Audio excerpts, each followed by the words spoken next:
संभल में जो है सर जिस तरीके से जो है सर ये पूरा बवाल हुआ सर्वे के दौरान जो है सर अब जो है क्या कार्रवाई जो है की जा रही है? देखिए आज संभल में आज संभल में सुबह 7 बजे से लेकर 11 बजे तक जामा मस्जिद स्ट्रक्चर उसका सर्वे होना था कोर्ट के आदेश पर। कोर्ट ने आदेश पर जो सर्वे यहाँ आई भी थी एडवोकेट कमिश्नर के साथ, और उनके साथ पर्याप्त सुरक्षा बल भी था, जिलाधिकारी और पुलिस अधीक्षक भी साथ ही गए थे। और उन सब लोगों के साथ सर्वे करने जब टीम पहुंची, शुरुआत में सब कुछ ठीक था, लगभग 2 घंटे ठीक ठाक सर्वे हुआ, कोई दिक्कत नहीं थी। उसके बाद वहाँ पे उसी दौरान क्राउड इकट्ठी हो गई। शुरुआत में वो लोग कुछ नारे वारे लगाने लगे, उसके बाद थोड़ी देर बाद वहाँ पे पथराव शुरू हो गया। पुलिस ने उन लोगों को दूर किया, हालांकि वो मस्जिद परिसर तक नहीं जाने पाए थे, पुलिस ने उनको दूर किया। और उसके बाद जब सर्वे कंप्लीट हुआ 11 बजे के थोड़ा सा बाद जब टीम निकली सर्वे करने के बाद, तो उसके बाद उन्होंने खूब पथराव करना शुरू कर दिया। 2-3 तरफ से ग्रुप थे, एक जो सामने से था, एक दाएं तरफ से एक बाईं तरफ से, वो लगातार पथराव कर रहे थे। पुलिस ने उसके लिए बल प्रयोग किया ताकि सुरक्षित रूप से टीम को निकाला जा सके, जो सर्वे की टीम है। और आंसू गैस के गोले भी छोड़े, जो प्लास्टिक बुलेट है उसका भी इस्तेमाल किया।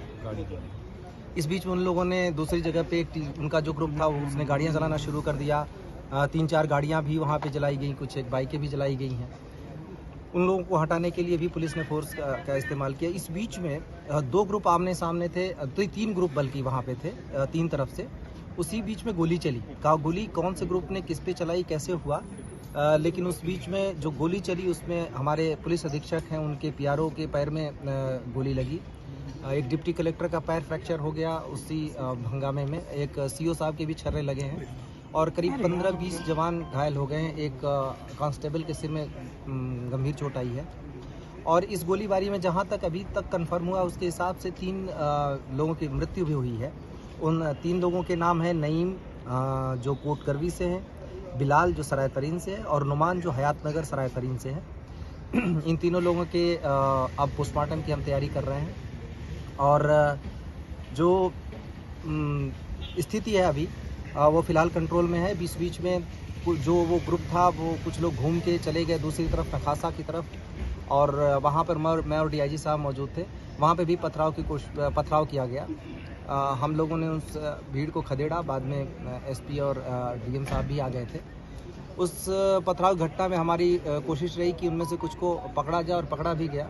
उनमें 2 महिलाएं भी पकड़ी गई जो छत पर से पथराव कर रही थीं, और काफ़ी कुछ 5-6 लड़के भी पकड़े गए। अभी तक कुल मिला के जो अभी तक संख्या 15 लोगों के करीब डिटेन किया गया, उन लोगों से पूछताछ चल रही है। ये निश्चित रूप से एक उकसावे के अंदर की कार्रवाई है जिसमें जानें भी गई हैं। ये सारे लोग नई उम्र के लड़के या तो थे या फिर महिलाएं थी। ये सारे लोग किसी न किसी उकसावे में आकर कर रहे थे, क्योंकि जो सर्वे का काम है वो कोर्ट के आदेश से पहली बात तो हो रहा है। दूसरी बात यह है कि सर्वे का काम पीसफुली चल रहा था, अभी तक कोई भी दिक्कत नहीं आई थी।